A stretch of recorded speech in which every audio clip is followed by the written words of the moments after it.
बेटी, तुम कौन हो और यहाँ इस घने जंगल में क्या कर रही हो?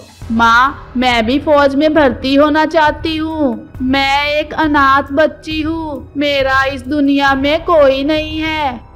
एक बार की बात है, एक गांव में रमन और मीरा दो पति पत्नी रहा करते थे। रमन फौज में नौकरी करता था और वह छुट्टियों में घर आया हुआ था। मीरा गर्भवती थी और वह जल्दी ही एक नन्हे बच्चे को जन्म देने वाली थी। दोनों बहुत खुश थे।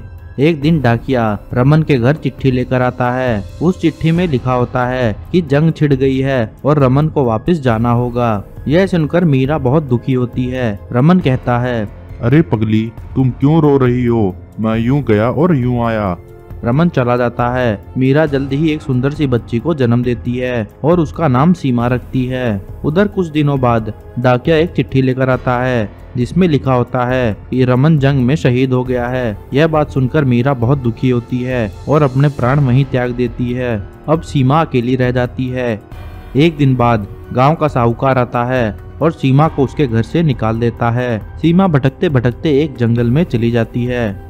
तभी उसे वहां एक गुफा दिखाई देती है और वह उस गुफा में जाकर लेट जाती है। उस गुफा में एक इच्छाधारी नागिन भी रहती थी। जब इच्छाधारी नागिन गुफा में वापस आती है तब वह देखती है कि एक सुंदर बच्ची उसकी गुफा में लेटी हुई है। तब वह अपना इंसानी रूप धारण कर लेती है और सीमा से पूछती है, बेटी, तुम कौन हो और यहाँ इस घने जंगल में क्या कर रही हो? मैं एक अनाथ बच्ची हूँ। मेरा इस दुनिया में कोई नहीं है। मैं भटकते भटकते इस जंगल में आ गई हूँ। बेटी, तुम घबराओ मत। मेरा भी इस दुनिया में कोई नहीं है। तुम चाहो तो मेरे साथ रह सकती हो। मुझे बहुत भूख लगी है। क्या आपके पास कुछ खाने के लिए है? तुम घबराओ मत बेटी। मैं अभी तुम्हारे खाने के लिए कुछ लेकर आती हूँ। ऐसा कहकर वह जंगल में सीमा के खाने के लिए कुछ ढूंढने लगती है, परंतु उसे कुछ भी नहीं मिलता। तभी उसे एक गाय दिखाई देती है। वह गाय के पास जाती है और उससे बोलती है, गाय माता, मेरी बच्ची बहुत भूखी है। क्या उसको पीने के लिए कुछ दूध मिल सकता है? गाय अपना सिर हिलाती है और नागिन को दूध दे देती है। इच्छाधारी नागिन वह दूध सीमा को पिला देती है और सोचती है, इस जंगल में खाने के लिए तो कुछ भी नहीं है और इस बच्ची को पालने के लिए मुझे गांव में जाकर रहना पड़ेगा। ऐसा सोचकर वह सीमा और उस गाय को लेकर गांव में चली जाती है और वहीं रहने लगती है। नागिन सीमा का दाखिला एक अच्छे स्कूल में करवा देती है। जल्द ही सीमा बड़ी हो जाती है। एक दिन वह घर आती है और अपनी माँ से कहती है, माँ, आज स्कूल में कुछ फौजी आए थे और हमें फौज की भर्ती के बारे में बताकर गए हैं। माँ, मैं भी फौज में भर्ती होना चाहती हूँ। परंतु बेटी, फौज में भर्ती होना इतना आसान नहीं है। इसके लिए तुम्हें कड़ी मेहनत करनी होगी, तभी तुम फौज में भर्ती हो सकोगी। ठीक है माँ, मैं बहुत मेहनत करूँगी और फौज में भर्ती होकर दिखाऊंगी। ऐसा कहकर सीमा दिन रात मेहनत करती है और खूब पढ़ाई करती है। कुछ दिन बाद डाकिया सीमा के पास चिट्ठी लेकर आता है जिसमें लिखा होता है कि उसका सिलेक्शन फौज में हो गया है। वह अपनी माँ से आज्ञा लेकर फौज की ट्रेनिंग के लिए चली जाती है। एक साल बाद सीमा अपने गांव वापस आती है। अब वह फौजी बन गई थी। जब सीमा आ रही होती है तभी उसके गांव का वह साहूकार उसे मिलता है जिसने उसे घर से निकाल दिया था। वह साहूकार के पास जाती है और उससे बोलती है, साहूकार, क्या तुमने मुझे पहचाना? मैं वही सीमा हूँ जिसका घर तुमने हड़प लिया था। अब मैं तुम्हारे खिलाफ कोर्ट में मुकदमा दायर करूँगी और अपना घर वापस लेकर रहूँगी। कौन हो तुम? मैं तुम्हें नहीं जानता। कोर्ट का नाम सुनकर साहूकार बहुत डर जाता है और सीमा से बोलता है, बेटी, मुझे माफ कर दो। मुझसे बहुत बड़ी गलती हो गई है। मैं तुम्हें तुम्हारा घर वापस दे दूंगा। ऐसा कहकर साहूकार सीमा को उसका घर वापस दे देता है। फिर सीमा और उसकी नागिन माँ दोनों खुशी खुशी रहने लगते हैं। एक बार एक चुड़ैल अपने गुलाम के साथ एक गांव में आ जाती है। उस गुलाम के सर पर एक बहुत बड़ा सोने का घड़ा था। चुड़ैल को देखकर सभी गांव वाले इधर उधर भागने लगते हैं। तभी चुड़ैल का गुलाम बोलता है, गांव वालों, तुम भागो मत।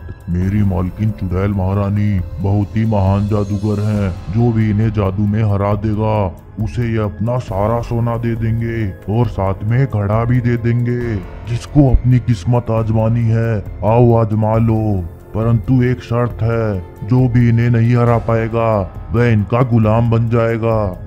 वहीं गांव के दो चोर उनकी यह बातें सुन लेते हैं और बोलते हैं, अरे इसके पास तो सोने का घड़ा है, ये घड़ा तो हमारे पास होना चाहिए। इसे बेचकर तो हम बहुत अमीर हो जाएंगे।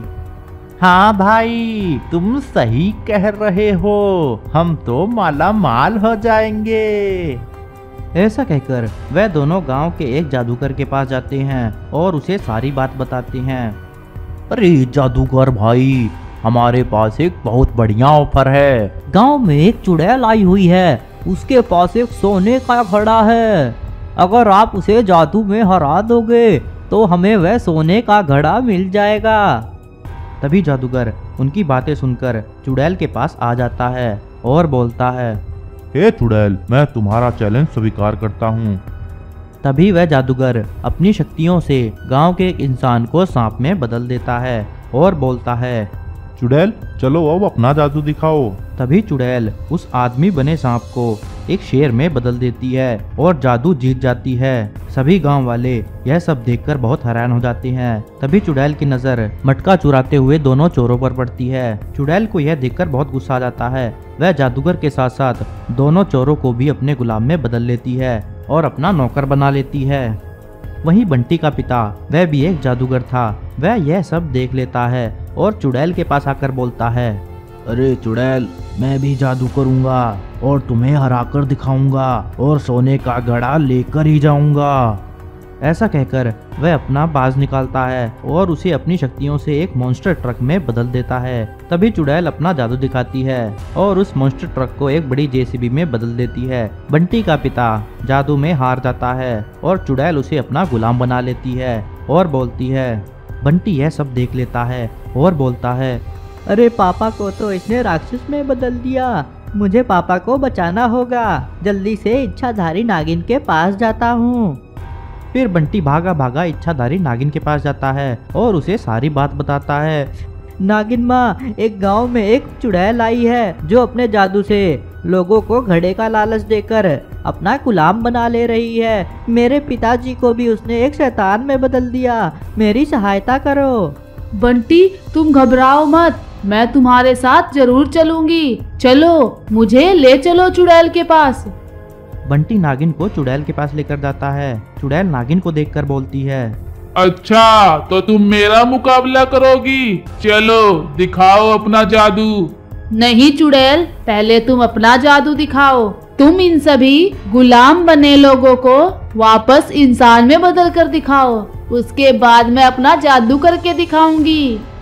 तभी चुड़ैल अपनी शक्तियों से सभी राक्षसों को वापस इंसान में बदल देती है। तभी नागिन वहाँ एक बोतल प्रकट करती है और बोलती है, देखो चुड़ैल, मैं इस छोटी सी बोतल के अंदर जाकर वापस आ जाऊंगी। अगर तुम इसके अंदर नहीं जा पाई तो तुम हार जाओगी।